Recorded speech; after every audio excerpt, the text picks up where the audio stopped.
Pintar es un modo de estar en la vida, un modo posible, un modo placentero. La pasión es esto, lo que quiero hacer. Si tengo que elegir, en definitiva elegiría ser pintor.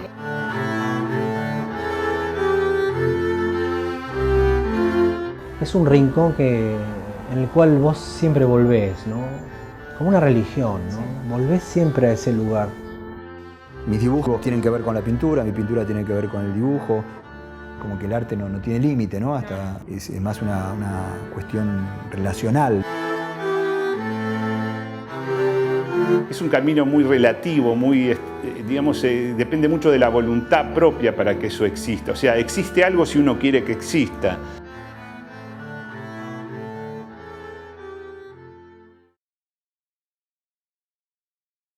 Y bueno, todos éramos compañeros de la misma división, todos habíamos elegido pintura y compartíamos con Daniel, con Pablo, con Miguel, creo que Miguel vino después,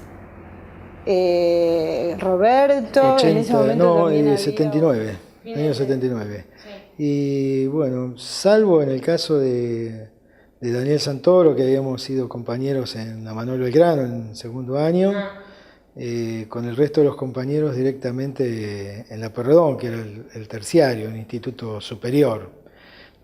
Yo venía de la Manuel Belgrano con otra formación. Éramos muchas personas y quedaba una cantidad limitada de los que se presentaban. Luego, cuando se armó el curso, el primer curso, bueno, ahí conocí a Miguel Ángel, a Pablo, a Nora, bueno, y Daniel estaba ahí, ¿no? Eran dos cursos y coincidimos nosotros en uno. Me inscribí en la Pueyrredón, di el examen de ingreso allá por el 77 creo que era. Y ahí arranqué los 5 años del profesorado.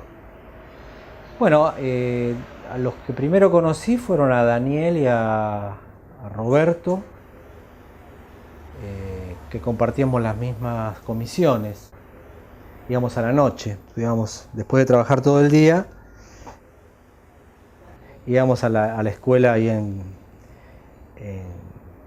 Las Heras y Callao, que todavía está el edificio. Sí, fue allá por el año 78 que empezamos la escuela. En realidad ahora es la Universidad de Liuna, pero antes era la Escuela de Bellas Artes, la Pueyrredón, que es un recuerdo muy grato porque Liuna ahora se transformó muchísimo y perdió, para mi gusto y para gusto de todos con los que hablo, ¿no? Perdió un poco de la sustancia que tenía la Escuela Pueyrredón, que era una escuela de bellas artes sin mayores pretensiones teóricas y donde lo que primaba era la manualidad, la práctica de la pintura. En ese momento también había otros 2 compañeros entrañables que ya no están, como Guillermo Pizarro y Liliana Larrainzar, que era una amiga mía, falleció a la ahora memoria de otro compañero que hoy no está, que fatalmente fue asesinado en un hecho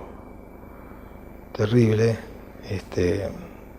que se llamaba Guillermo Pizarro, que lamentablemente falleció en un episodio policial, que fue víctima, y Guillermo era uno un conspicuo miembro de este grupo. De lo cual uno tiene grandes recuerdos, ¿no? Para mí fue una de las épocas más hermosas de mi vida. Y bueno, y ahí hicimos una amistad bastante importante. La Escuela de Bellas Artes para mí fue un refugio, un lugar donde poder trabajar y canalizar ahí todo lo que yo sentía. Y ahí actuaban algunos profesores que fueron emblemáticos para nosotros, ¿no? Como Osvaldo Atila, que fue un profesor de dibujo, sobre todo de dibujo, que nos dio ciertas pautas que hasta el día de hoy uno sigue teniendo muy en cuenta, ¿no? También eso hizo que se consolidara también una cierta mística interna dentro de la propia escuela, los que estaban, digamos, en torno a las enseñanzas de Osvaldo Attila. Y eso, bueno, nos marcó en cierta medida. Y hoy en día todavía uno se da cuenta, el que estudió con Attila o el que no estudió, ¿no? A pesar de que pasan los años y hay como un sellito ahí presente. De los maestros de pintura o de los profesores de pintura que tuve en la Pueyrredón, no tuve ningún maestro. Creo que aprendí de mis compañeros. A la larga en la escuela uno aprendía más de los compañeros generalmente que de lo que podía aprender de los profesores, ¿no? O sea, el grupo humano era importantísimo.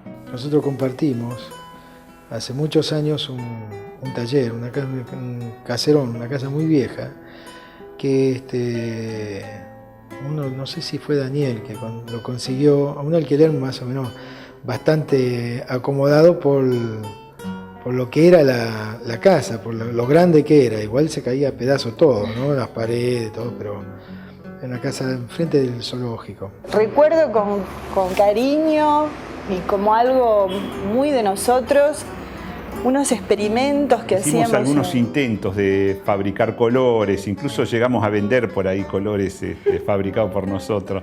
Habíamos alquilado un taller ahí en la calle República de la India, donde intentamos, y lo hicimos, yo todavía tengo telas de esa época, hacer las telas y hacer las imprimaciones. Era muy sucio, muy complejo, y después no se secaban más, tenía problemas, la verdad que hay que reconocerlo.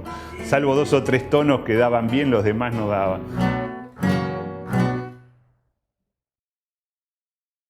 Y bueno, cada uno creo que siguió haciendo su obra del modo que pudo, algunos más, algunos menos. En general, mi obra es bastante despojada, hay mucha ausencia, hay mucha melancolía. Lugares que me gustaban por el mensaje que tenían, que tienen una gran soledad, una gran carga metafísica en general. Y bueno, me gusta mucho abordar el tema.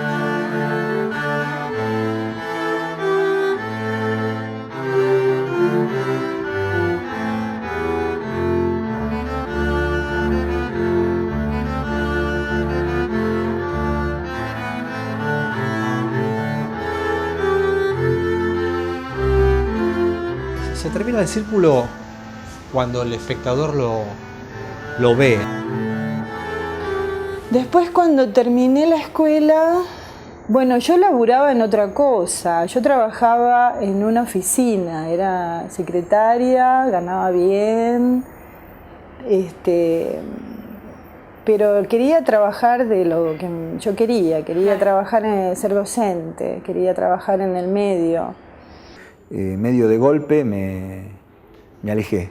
Hubo una cantidad de unos 10, 12 años, entre 12 y 15 años, que prácticamente no produje obras. Trabajé muy... ¿Te alejaste de Sí, la parte artística? Sí. ¿De la pintura? En general de todo. En ese lapso hice un poco de escultura en la Pueyrredón, retomé, pues me quedé sin taller, eso fue uno de los motivos que me alejó, viste, cómo fui armando mi vida, lo que fui haciendo. Hay gente que dejó la pintura, después, por lo que sé, por lo que nos hemos contado, y después vuelve, porque también es como una especie de virus que te queda de la escuela, ¿no? Uno siempre queda como una deuda pendiente que a la larga se tiene que saldar. Durante mucho tiempo fui dejando paulatinamente la pintura porque me consumía mucho tiempo del trabajo y después, bueno, la atención y el cuidado y las cosas cotidianas de la vida, por lo tanto, claro, la familia. Hubo épocas donde he pintado menos. Claro. Hace 10 años me propuse fuertemente retomar, porque es un rincón en el cual vos siempre volvés, ¿no?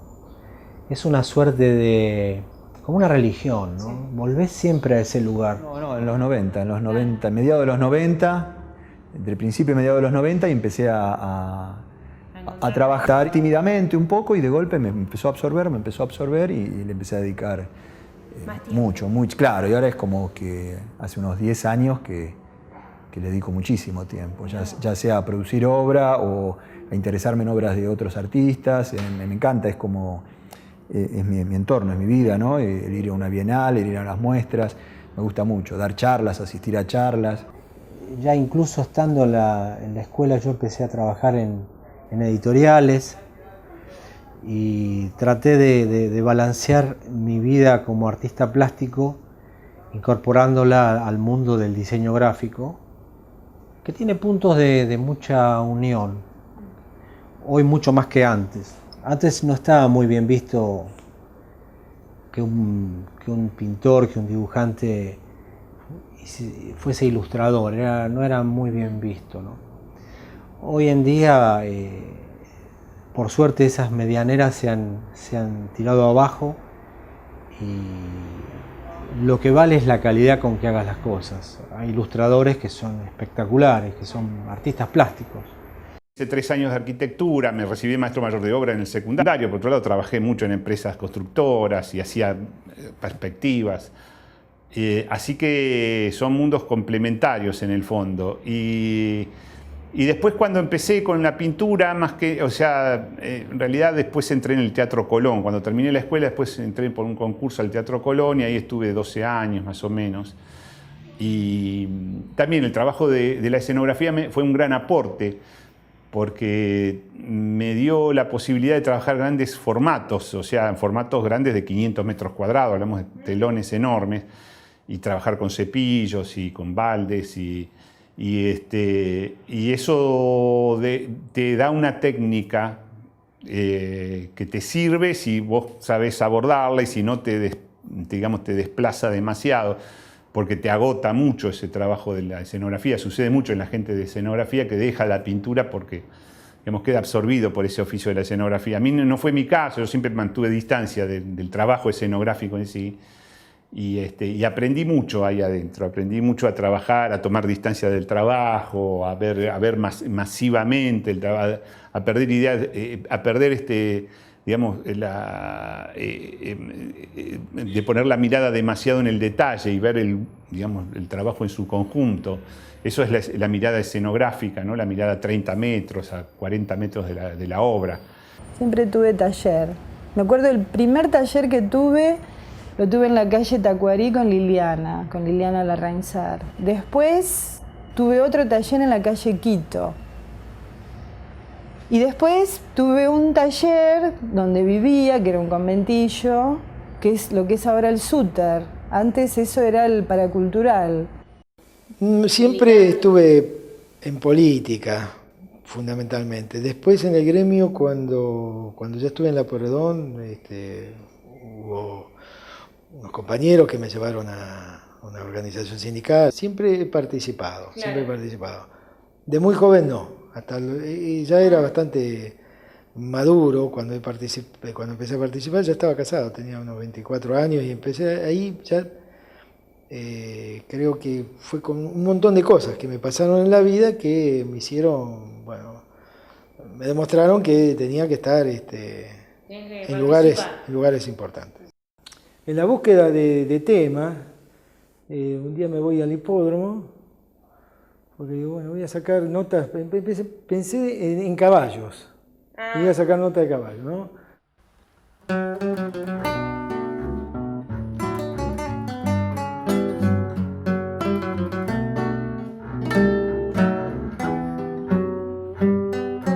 Todo el tema de la velocidad, el ansia de la gente. Y entonces empezaron a surgir muchos temas, tomando los apuntes esos primigenios que tuve, que yo tengo ahí, tengo un cajón.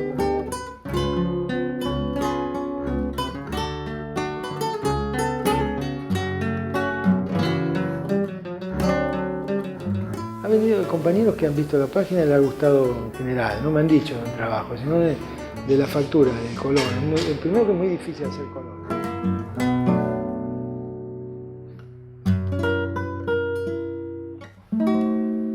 acá en la sala de grabado.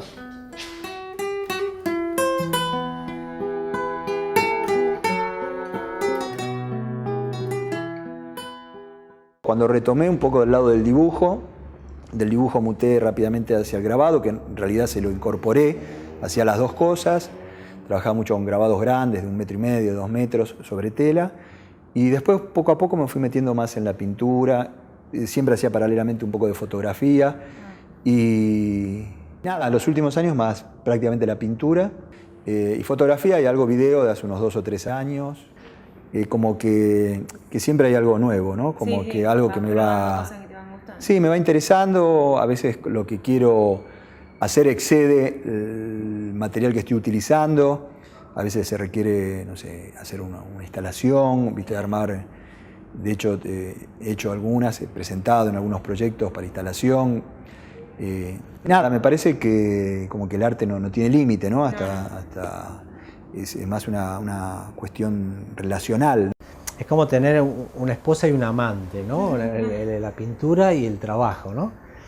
Y bueno, entonces traté de conciliar esos dos mundos, uno con un fin muy mercantilista, que es el periodístico, que obedece a necesidades de venta, ya sea haciendo una revista, un periódico, folletos publicitarios, afiches. Mira, el año pasado en Recoleta hicimos una muestra totalmente atípica. Yo tenía hechas 500 caricaturas políticas desde el menemismo para acá. Entonces Noticias, la revista Noticias cumplía 20 años. Entonces me dijeron, che, ¿por qué no hacemos una muestra de 20 años de democracia con los personajes, viste? Al final se coparon tanto que nos dieron todo el pasillo central de Recoleta desde la entrada hasta el fondo, y ahí colgué 60 laburos grandes, enmarcados.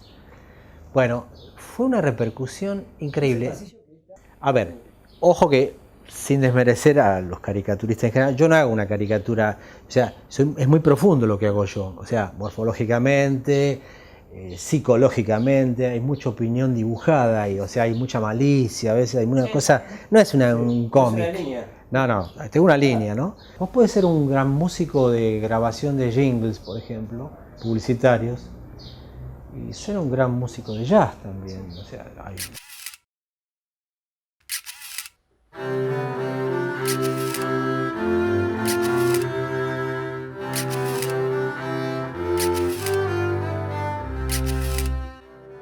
Me siento docente porque cuando yo ingresé de la escuela, la primera escuela de Bellas Artes, yo quería ser maestro de dibujo. Siempre me caractericé en la primaria por hacer los afiches o trabajar, claro, para la escuela. Entonces tenía una vocación muy grande. Pero cuando llegué a la escuela, lo primero que pregunté era si daban títulos que sirvieran después para ser maestro, ¿no? Y entonces, bueno, cuando me dijeron que sí, que era la escuela de Bellas Artes, que era el magisterio, bueno, sentí una tranquilidad muy grande porque era como que iba a estar ubicado espacialmente, laboralmente, ¿no? Ya sabía yo que podía trabajar de esto y las satisfacciones que me ha dado, ¿no? El trabajar de esto. Pero bueno, trabajar de esto por un lado, es desarrollarse desde lo personal como maestro de dibujo. Pero hay un llamado que es mucho más importante, que es de mejorar la situación de todos nosotros, y por eso, bueno, he elegido esta carrera gremial paralela, ¿no?, que tengo.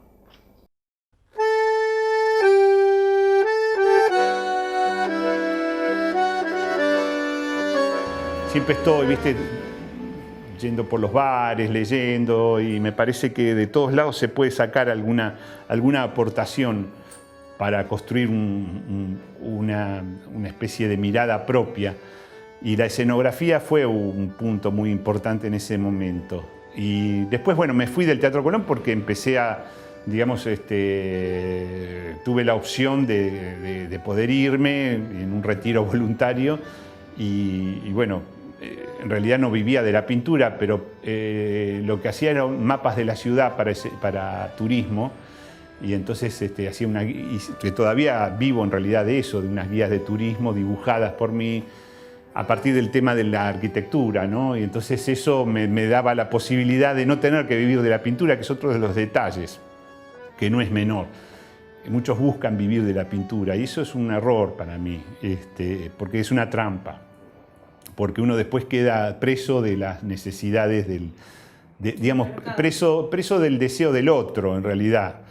O sea, el otro desea que pintes determinadas cosas porque es lo que te van a comprar y vos pintás lo que el otro desea porque es lo que vas a vender. Y entonces en ese tema de la compra y venta vos te abandonás tu propio deseo, ¿no? Que por ahí no coincide con el del otro, claro. Concursé para la dirección de la Escuela de Artes Visuales de San Martín y soy la directora.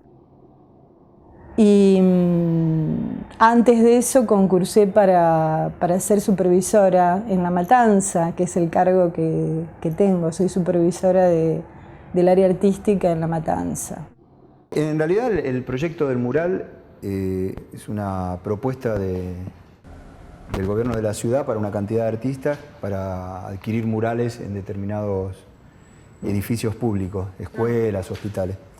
A mí me interesaba, por razones personales, por historia propia, el botánico.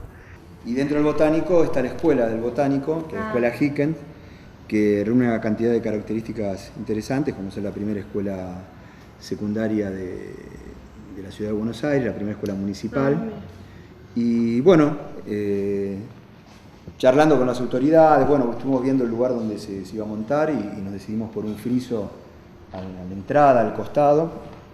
Y me interesó preservar la manera de trabajar que tengo habitualmente. Originalmente suelo trabajar, como ves acá, con textos.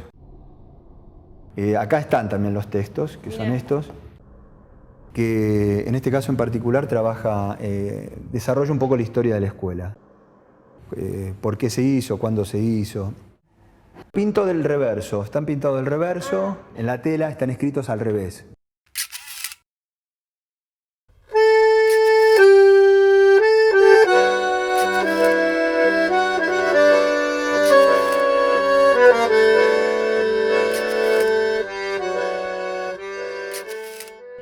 De ahí surgió la muestra que hice a fin del año pasado en Recoleta, que se llama Palimpsesto. Sí. O sea, palimpsesto es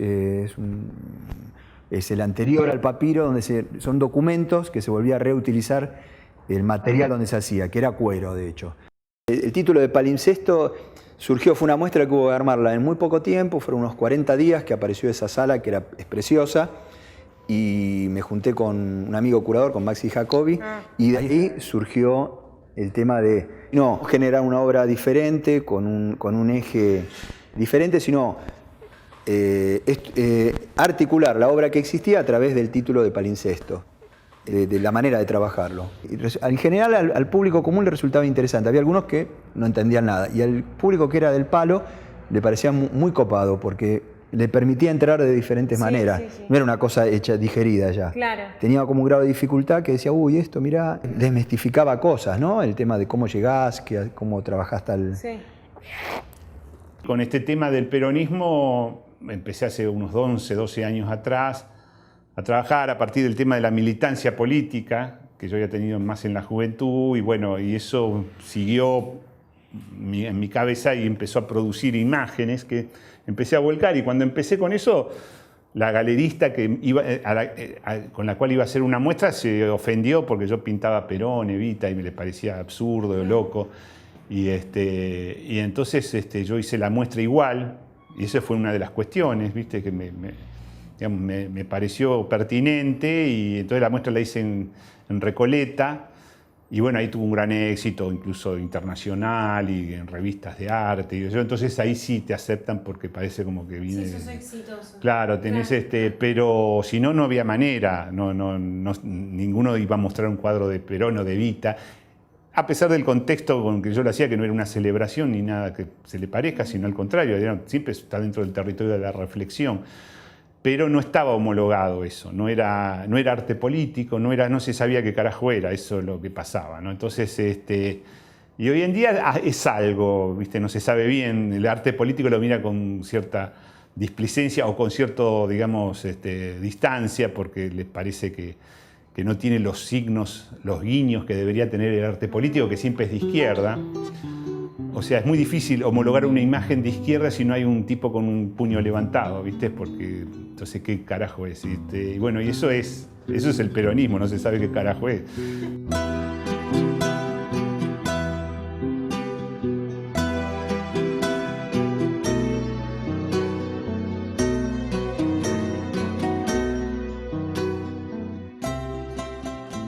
Entonces yo, cuando gané este cargo de ser supervisora, me planteé, bueno, teniendo un pequeño espacio de poder, que es muy poco en realidad, pero siendo una autoridad, podés hacer algo. Claro. Y lo que intenté hacer y lo que sigo intentando hacer es hacer difusión y hacer carne en los profesores y en los chicos de que hay un arte, que el arte que existe, que hace cada uno es posible y es genuino y que todos tenemos derecho. Claro. Y que esto nace desde la escuela.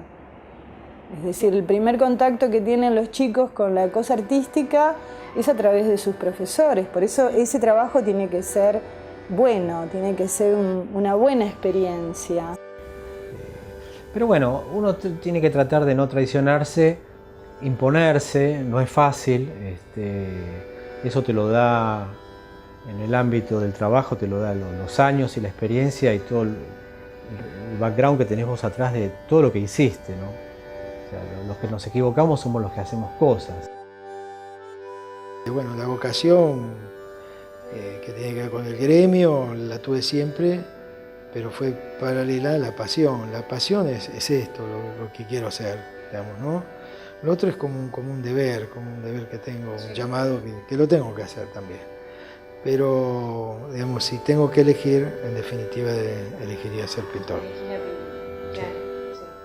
Sí, tiene varias vistas, claro. O sea, romper la frontalidad del dibujo, sí, ¿no? Sí.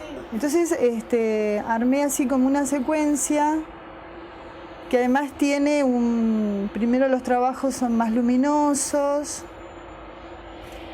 Me compro los catálogos antiguos, algunos los amplío.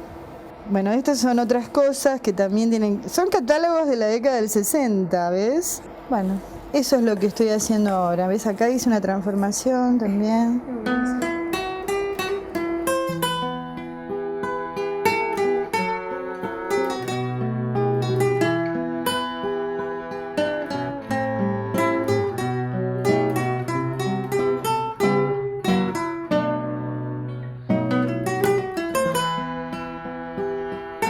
O sea, me gusta mucho lo gráfico. Sí. Mucho. Y es otra parte mía en la cual yo me puedo tirar a hacer cosas sin ningún prejuicio, no me pesa, porque me siento libre, claro. Me siento cómoda, claro. Aparte de todo, me gusta provocar, ¿no? Me gusta hinchar las pelotas, que la gente diga cosas, que, qué sé yo, por ejemplo, los trotskistas me odian especialmente. Cuando yo voy al Liuna a dar una charla, nunca rompen el cartel de nadie, pero cuando me ponen un cartel que voy yo a dar una charla, lo destruyen el cartel porque dicen, bueno, porque se ofende por lo que hago con Lenin o con algún Trotsky. Y me encanta eso, me encanta que haya, o sea, me encanta que la capacidad del ícono de producir un revulsivo, ¿no? De que el ícono, o sea, de que haya una imagen con toda la vomitera de imágenes que hay, ¿no? Qué sé yo, imágenes para cagarse de cualquier pelotudez, de toda imagen, ¿viste? Sin embargo, hay algunas imágenes que producen un gran quilombo. Y que vaya a saber por dónde circula en la cabeza, por qué callejones oscuros andan en la cabeza esas imágenes que arman tanto despelote. Y entonces yo busco eso, no hay nada que irrite más que el edificio de la CGT, y que diga CGT el cuadro, eso es lo peor que te puedes poner, es una catástrofe visual, ¿no? Eso pasa cuando habitualmente expongo en Palatina, en una galería muy cheta que hay en la calle Arroyo, y bueno, y yo pongo edificios de la CGT, ¿no? Y la gente se ofende, dice que es ir demasiado lejos poner un edificio en la CGT. Sobre todo cuando lo pones sin un contexto crítico, que diga, bueno, estoy poniéndolo porque lo estoy criticando, lo estoy denostando. No, no denosto nada. Y entonces ahí se arma un grande candombe, y eso me encanta, ¿viste? Entonces yo pongo mucho de CGT, todas las cosas que parecen ominosas, y entonces se complejiza más. O sea, el cuadro, eso no es un eje de mi pintura, pero lo pongo. Podría poner otras cosas, pero pongo esa. Vos te encontrás con gente que se seduce con lo que vos haces. No para calmar algún ego interno, o a lo mejor sí. O a lo mejor sí. Que viene bien, ¿viste? Que no, los artistas somos terribles para esas cosas, ¿viste? Que nos soben el lomo, nos encanta. Y bueno, claro, que te aplaude la tribuna cada tanto, está bueno. Y bueno, desde hace tiempo que vengo intentando y de hecho logrando que se instale la cuestión de los murales, del mural como algo que es público para la gente, ¿no? Que vos haces algo con un sentido en la calle, en la puerta de la escuela, para otros, que el otro que pasa también participa porque te dice, porque te corrige. Yo lo he tomado casi como una tarea militante, esto de hacer pequeños cambios en cosas que son posibles, como es esto del trabajo colectivo, del trabajo hacia afuera, porque es también pensarlo a futuro, ¿no? Pensarlo no en la cosa del ya, sino en la cosa de lo que va a venir. Empiezan como pequeñas manchas de tinta y después suelo hacer dibujos también en carbonilla. Entonces se me ocurrió poner este medio auto que es el bólido Matarazo, que es un cochecito de la época de Perón, ¿no? Que jugábamos con eso. Y entonces, entonces lo puse sobre una especie de circuito que recuerdo yo de chico que siempre las marcas en los pisos se usaban para correr carreras con los cochecitos de Fangio, con estos autos. Entonces este medio auto termina con este chico saliendo de cuadro y parado sobre este circuito. Entonces sobre ese circuito suceden un montón de cosas y después de eso uno puede ir circulando por los espacios, entrando hasta la televisión prendida con Piluso, el chico tomando la leche y las relaciones visuales que se entablan, las conexiones visuales que se entablan por las cabezas de los personajes, ¿no? Entonces está la línea de horizonte que parte todo el cuadro casi por la mitad. Y sobre eso empiezan a jugar los personajes casi musicalmente, digamos, como en una relación de alturas, un poco tomada la idea de Matisse. Hay mucho de Matisse, de Balthus sobre todo, Masaccio, ¿no? Digamos, hay referencias a la historia del arte, a mí siempre son un principio de mi laburo, ¿no? Estará tomado de algunas de esas referencias. Entonces también hay cuestiones un poco más poéticas o políticas, si se quiere, porque va a haber un ciego, todavía está bien planteado, que es el único que tiene acceso afuera, ¿no? Paradójicamente el tipo no puede ver, pero está mirando por la ventana. Entonces las cosas están bloqueadas adentro, y el ciego es el único que tiene un acceso a una salida. Y entonces como el ciego se va, después el gato es el que vuelve a conectar visualmente todo, ¿no? Entonces eso le da un sentido orgánico. Entonces, el otro sentido orgánico está en la leche volcada, que es un poco un opuesto al cuadriculado que hay allá atrás. Entonces funciona también desde el punto de vista de la geometría y lo orgánico y lo artificial, ¿no? Y esos son ideas del cuadro, que son ideas del propio cuadro, que por ahí no estaban al principio y después empiezan a estar, ¿no? Y esto, bueno, ahí ves el agua que está geometrizada. A mí me gusta trabajar trabajar la figura geométrica, sobre todo meter mucha geometría dentro del cuadro, una geometría propia que le da estructura al cuadro, que le da una vida, digamos, cristalizada. Y entonces todas estas cosas ayudan, todas estas geometrías. El agua se transforma en una especie de pirámides. Sí. Y me gusta eso, ¿no? Transfigurar las cosas también, que yo no soy realista, no me interesa eso, sino me interesa trabajar desde el realismo hacia un lugar, digamos, desconocido, digamos, de la realidad, o sea, transfigurarla de tal manera que sea una cierta metafísica, se crea, ¿no? Sí. Trabajo paletas de 1 o 2 colores, En muchos casos son el fondo y el negro o en blanco.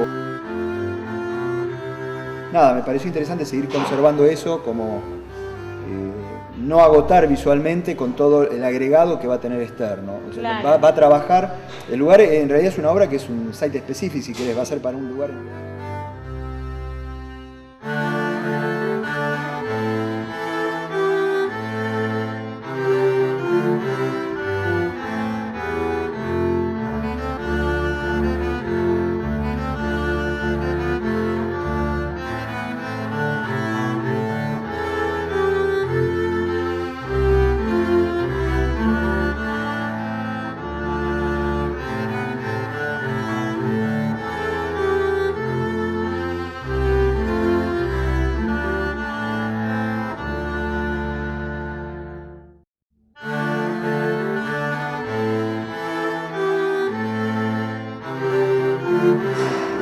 Y van, esos cuadros los voy regalando a la vez en los cumpleaños y voy reemplazando la obra que regalo por un ploteado de igual medida que vuelve a incluirse en la obra. Es una obra como que está Se permanente. va, claro, creciendo todo el tiempo. Creciendo y salen partes y entra Y entra. con otra técnica.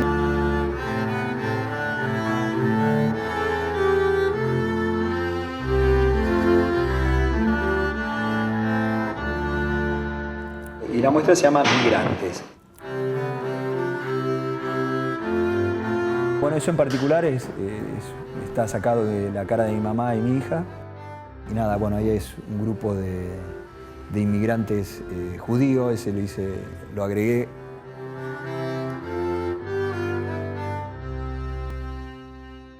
Bueno, nosotros en el gremio institucionamos el tema del concurso de pintura y lo estamos haciendo casi todos los años. Y yo con el tiempo fui tratando de conectarme, de buscar nuevamente, de recuperar los vínculos de los compañeros. Con Nora, digamos, tenemos lo común, el hecho educativo, ella está en educación. Con Pablo Temes lo había perdido. Pero sabía que estaba en el diario, veía sus dibujos en el diario y sus ilustraciones. Y con Roberto nos vimos en un concurso hace muchos años, bastantes años ya. Él me reconoció, yo no lo vi, y empezamos a hablar ahí. Y bueno, con Daniel Santoro también conseguí el teléfono y lo llamé. Y entonces la idea fue que estuviesen todos los compañeros que pudieran estar, rescatar a todos los compañeros que pudieran estar, que pudieran ser jurados del concurso. Para mí era una satisfacción muy grande traerlos a este espacio. No hay muchos casos donde bueno, se vuelva a reencontrar un grupo de viejos compañeros de la Escuela de Bellas Artes, sobre todo porque la Escuela de Bellas Artes, como ha desaparecido como en el estado en el que, o como era en aquel momento, es un testimonio, en cierto modo, de una memoria de aquella institución que se diluyó, digamos, que se transformó en otra cosa. Y nosotros somos, en cierto modo, un resto arqueológico de esa vieja escuela Pueyrredón. Y esa tarea así de juntar los pedazos que seríamos nosotros es interesante, porque hay que ver que siempre es enriquecedor, siempre de alguna manera algunas cosas se vuelven a... volver sobre algunas cosas siempre en un momento de la vida te despierta, te vuelve a poner en alerta, ¿no? Eso es muy interesante. Todos pintamos sin renunciar a eso, a ese oficio de pintar, digo, ¿no? Hay otras cosas, cada uno hace otras cosas, supongo. Yo muestro mis otras cosas también. Pero bueno, pintar es un modo de estar en la vida también. Sí. Un modo posible, un modo placentero. Me pareció que la propuesta de Miguel era una propuesta generosa y de reunirnos, de aglutinarnos, de mostrar cómo cada uno hizo un derrotero propio.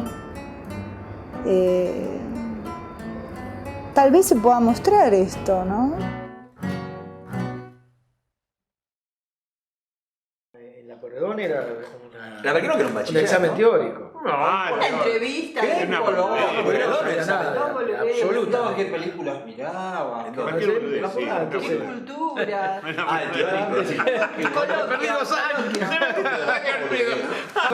López Churra. López Churra, Atila, No, Atila lo tuve, profesor. No. ¿Cómo no? Date de joder. No, ¿viste la No estuviste en pleno con nosotros. Porque no estaban con Atila. Ustedes se fueron todos ahí. Bueno, Ay, vos dijiste yo me vestí. Varela lo tuve el primer año, che, pero yo aprendí con Varela. ¿Qué aprendiste?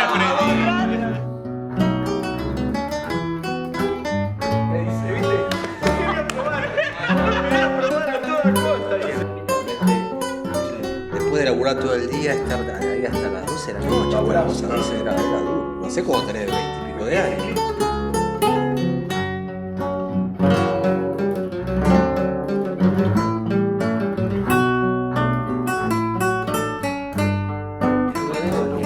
Pásame a un